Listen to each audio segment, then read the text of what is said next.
எல்லா சாய் பக்தர்களுக்கும் ஓம் சாய்ராம். வழக்கம் போல பாய்ஸாவும் அவளோட மகனான தாத்தையாவும் சாய்பாபாவோட குருவோட சமாதி இருக்க இடத்துல பிரசாதத்தை சமர்ப்பணம் பண்ணிட்டு அவர் இருந்த திசையை நோக்கி வணங்கிட்டு வந்துட்டு இருக்காங்க. சிறுவனான தாத்தையா ஒரு பட்டாம்பூச்சியை பார்த்துட்டு அதுக்கு பின்னாடியே அதை பிடிக்கிறதுக்காக ஓடிட்டே இருக்கான். அவனை துரத்திட்டு பாய்சாமாவும் வேகமா போறாங்க. கடைசியா தாத்தையா சாய்பாபா இருந்த இடத்துக்கு வந்துடுறான். தாத்தையாவை துரத்திட்டே வந்த பாய்ஸா அங்கே நின்று சாய்பாபாவை பார்த்து அவர் பால சந்நியாசின்னு புரிஞ்சு ஆனந்த கண்ணீர் வடிக்கிறாங்க. நீ என்னை ஒவ்வொரு நாளும் நினைச்சியா இல்லையான்னு எனக்கு தெரியாது, ஆனா தினமும் உன்னை நான் நினைச்சிட்டே தான் இருந்தேன். உன்னையே நான் நினைச்சிட்டு இருக்கேன். நீ எப்படி என்னை மறக்கலாம்? அம்மான்னு கூப்பிட்டுட்டு அப்படியே என்னை மறந்துடுவியா அப்படின்னு சொல்லிட்டு உரிமையோட சண்டை போடுறாங்க. அதுக்கு பாபாவும், நீங்க என்னை கோச்சிக்கிறதுக்கு எல்லா உரிமையும் இருக்கு, நீங்க என்ன சொன்னாலும் நான் உங்களை தப்பாவே நினைக்க மாட்டேன் அப்படின்னு சொல்றாரு. பாய்ஸாவும் தன்னோட மகன் தாத்தையா கிட்ட, நீ கேட்டுட்டே இருந்த இல்லையா இத்தனை நாளா நான் யாரை தேடிட்டு இருக்கேன்னு, இவன் தான் அது, இவனை தான் நான் தேடிட்டு இருந்தேன் அப்படின்னு சொல்லி பாபாவை காமிக்கிறாங்க. அதுக்கு தாத்தையா, ஆமா நீங்க சொன்னபடியே இவரோட கண்ணுல கருணை தான் இருக்கு அப்படின்னு சொல்றான். அம்மா, நீங்க சொல்லிட்டே இருப்பீங்களே சேவை செய்யறதுக்கே பிறந்தவர்னு, அவர் தான் அம்மா அப்படின்னு கேட்க, ஆமாம்ப்பா அவரே தான் அப்படின்னு சொன்ன பாய்ஸா சாய்பாபா கிட்ட, இன்னைக்கு வரைக்கும் உன்னோட குருவோட சமாதிக்கு நாங்க பூஜை பண்ணிட்டு வரோம் தெரியுமா அப்படின்னு சொல்றாங்க. அதை கேட்ட பாபா பாய்ஸா அம்மா கிட்ட, நீங்க என் குருநாதருக்கு படைச்ச அந்த சாப்பாடு தான் எனக்கு இத்தனை நாளா சாப்பாடா கிடைச்சிருக்கு அப்படின்னு சொல்றாரு. தாத்தையா சாய்பாபா கிட்ட, உங்களோட பேர் என்ன அப்படின்னு கேட்க, பாபாவும் இப்பதான் கொஞ்ச நேரத்துக்கு முன்னாடி கண்டோபா கோயில் பூசாரி மெஹல்சா பத்தி எனக்கு சாயி அப்படின்ற பேரை வச்சிருக்காரு அப்படின்னு சொன்ன உடனே, ஓ பால சன்னியாசியா இருந்த நீ இப்ப சாயி ஆயிட்ட அப்படின்னு சந்தோஷப்படுறாங்க பாய்ஸா. தன்னோட வீட்டுக்கு அழைச்ச பாய்ஸா கிட்ட பாபா, இந்த ஷீரடி கிராமமே என்னோட வீடு தான், நாடோடியா இருக்க எனக்கு வீடு எதுக்கு, யாசகம் பண்ணி தான் சாப்பிடணும் அப்படின்னு சொல்ல, அதுக்கு பாய்ஸா, என்னோட வீடு இருக்கும்போது என் மகனான நீ ஏன் யாசகம் பண்ணி சாப்பிடணும் அப்படின்னு கேக்குறாங்க. அதுக்கு பாபா, யாசகம் பண்ணி சாப்பிட்றது என்னோட தர்மம், இதில் நீங்கள் வருத்தப்படவோ வெட்கப்படவோ எதுவும் இல்லை அப்படின்னு சொல்லி மறுத்துடுறாரு. அவர் இந்த ஷீரடியை விட்டு எங்கேயும் போயிடக்கூடாது அப்படின்னு சொல்லிட்டு சத்தியம் வாங்கினதுக்கு அப்புறமா ஊர் மக்களையும் ஊர் பெரியவர்களையும் கூட்டிட்டு வர்றதுக்காக பாய்ஸா அங்கேருந்து கிளம்பிடுறாங்க. ஊரில் இருக்க ஆஞ்சநேயர் கோயிலில் இருந்த ஒரு கடிகாரத்தை திருடிட்டான் அப்படின்ற குற்றத்துக்காக ஒரு ஏழைய கம்பத்தில் கட்டி வச்சு அடிச்சு கை நிறைய கற்பூரத்தை கொட்டி பத்த வச்சு ரொம்பவே கொடுமைப்படுத்துறான் குல்கர்னி. அத்தோட இந்த ஷீரடி கிராமத்துக்குள்ள இனிமே வெளி ஆளுங்க யாரும் வரக்கூடாது, வந்தாங்கன்னா அவங்களுக்கு பெரிய தண்டனை கொடுத்துருவோன்னு சொல்லிட்டு ஒரு புது சட்டத்தையும் போட்டுடுறான். அதை மறுத்து சண்டை போட்ட பாய்ஸாமாவை கடுமையா திட்டி அனுப்பிடுறான் குல்கர்னி. சாய்பாபாவை வேற்றுமதக்காரர் அப்படின்ற ஒரே காரணத்துக்காக கண்டோபா கோவிலுக்குள்ள அனுமதிக்காத மெஹல்சாபதி ரொம்பவே வருத்தப்படுறாரு. தான் செஞ்ச தப்ப நினைச்சு பாய்ஸா அம்மாவோட கணவர்கிட்ட ரொம்ப வருத்தப்பட்டு சொல்லிட்டு இருக்காரு. அப்போ பாய்ஸா தன்னோட கணவர்கிட்ட பால சன்னியாசி ஊருக்கு திரும்பி வந்திருக்க விஷயத்த சொன்ன உடனே அங்க நின்று மெஹல்சாபதியும் அதை கேட்டுட்டு ரொம்பவே சந்தோஷப்படுறாரு. இப்பவே பாபாவை பார்க்க போகணும்னு கிளம்பின அவரை, இப்ப சூழ்நிலை சரியில்லை, குல்கர்னி போட்ட புதிய சட்டத்தினால வெளியூர் ஆளுங்க யாரும் ஊருக்குள்ள வந்து இருந்தா அவங்களுக்கு தண்டனை கிடைக்கும், பெரிய பிரச்சனை உண்டாகும் அப்படின்னு சொல்லி தடுத்து நிறுத்திடுறாங்க. அதோட பால சன்னியாசி விஷயத்துல பொதுமக்களுக்கு முன்னாடி தான் அவமானப்பட்டத இன்னும் குல்கர்னி மறக்கல. அந்த பால சன்னியாசி தான் இன்னைக்கு சாய்பாபாவா ஊருக்குள்ள வந்திருக்கிறதுன்னு தெரிஞ்சா அவன் சும்மா விட மாட்டான்.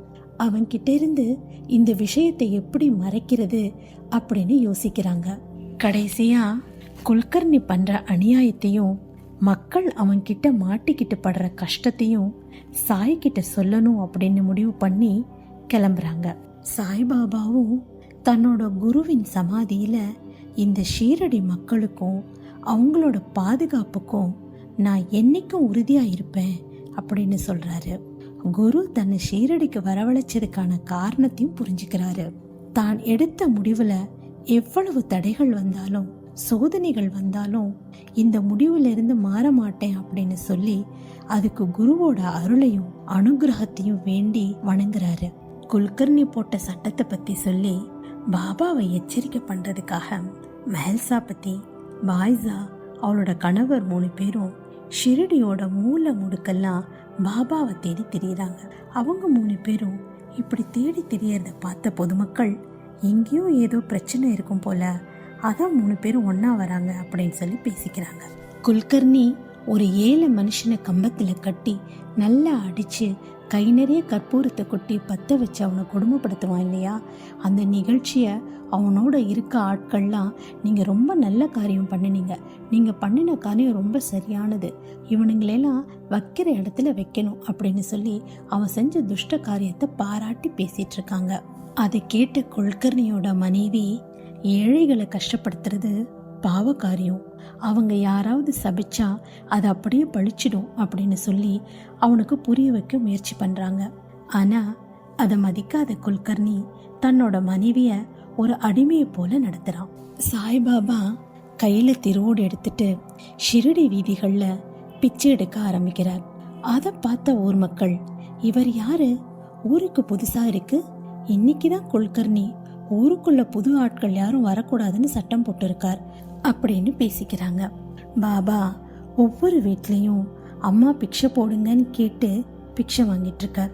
தன்னோட வீட்டில் இலை போட்டு சாப்பிட உட்கார்ந்த குல்கர்னி மனைவி ருக்மிணி கிட்ட, நான் சாப்பிடும்போது எந்த காரணத்துக்காகவும் எந்திரிக்க மாட்டேன், அப்படி யாராவது வந்தா நீயே பேசி அனுப்பிடு அப்படின்னு சொல்கிறான். அப்போது ஒவ்வொரு வீடாக பிச்சை எடுத்துகிட்டு வந்த சாய்பாபா குல்கர்னியோட வீட்டு வாசல்லையும் நின்று அம்மா பிக்ஷை போடுங்க அப்படின்னு கேட்குறார். அந்த குரலை கேட்ட குல்கர்னிக்கு பயங்கரமாக கோபம் வந்துடுது. அவனை போக சொல்லு, எப்படி தான் சாப்பிட்றது தெரிஞ்சு இவங்களுக்கு மூக்கு வைக்குதோ எனக்கு தெரியல அப்படின்னு சொல்லி திட்டி அனுப்ப சொல்கிறான். ஆனால் குல்கர்னியோட மனைவி ரொம்ப நல்ல குணம். அவள் பாபாவை வணங்கிட்டு அன்போடு உணவை கொடுத்து உபசரிக்கிறா. பாபாவும் தன்னோட கையில் இருந்த பூவை அவளுக்கு கொடுத்து, உங்கள் கணவருக்கு நீங்கள் எவ்வளோ முக்கியம் அப்படிங்கிறத சீக்கிரமே உணர்ந்துருவார், அந்த நாளும் வரும் அப்படின்னு சொல்லி அல்லாஹ் மாலிக்னு ஆசீர்வாதம் பண்ணுறாரு. வீட்டுக்குள்ளே வந்த ருக்மிணியை பிச்சை போட்ட காரணத்துக்காக குல்கர்னி பயங்கரமாக திட்டுறான்.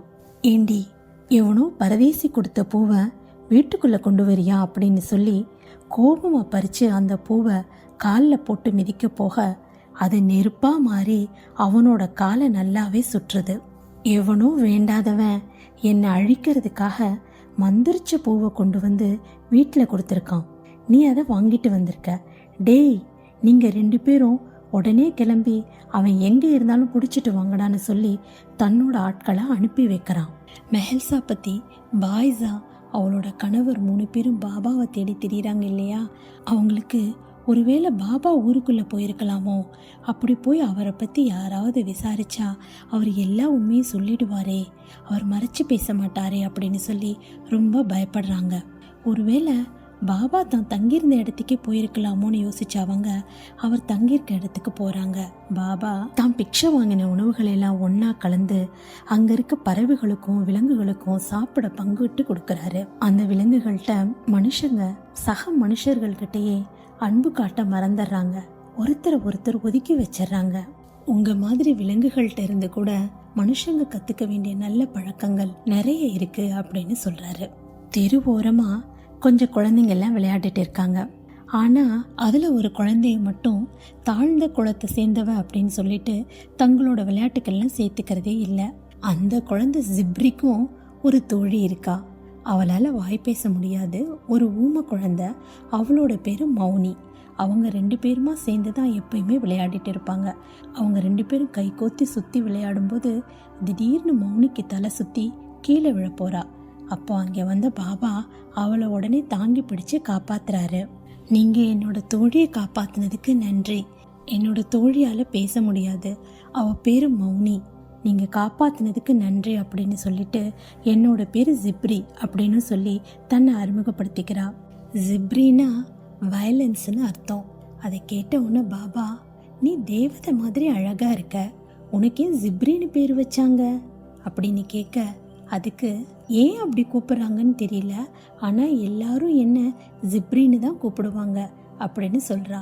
இனிமே நான் உன்னை லக்ஷ்மின்னு தான் கூப்பிட போகிறேன் அப்படின்னு பாபா சொல்ல, பாபா கிட்ட ஜிப்ரி உங்களோட பேர் என்ன அப்படின்னு கேட்க, என் பேர் சாய் அப்படின்னு பாபா சொல்கிறாரு.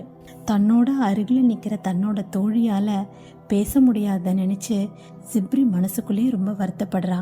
அதை பாபாவும் நல்லாவே கவனிச்சிடுறாரு.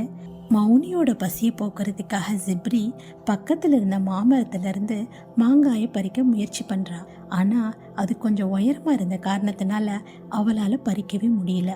அதை பார்த்துக்கிட்டு இருந்த பாபா தன்னோட சக்தியினால் ஜிப்ரி பறிக்க முடிகிற உயரத்துக்கு வளைச்சி கொடுத்துட்றாரு. ஜிப்ரியும் ரொம்பவே சந்தோஷமாக அந்த மாங்காயை பறித்து மௌனிக்கு கொடுக்குறா. பாபாவும் நீங்கள் 2 பேரும் எப்பயும் ஒன்றா இருக்கணும், சண்டையே போடக்கூடாதுன்னு சொல்கிறாரு.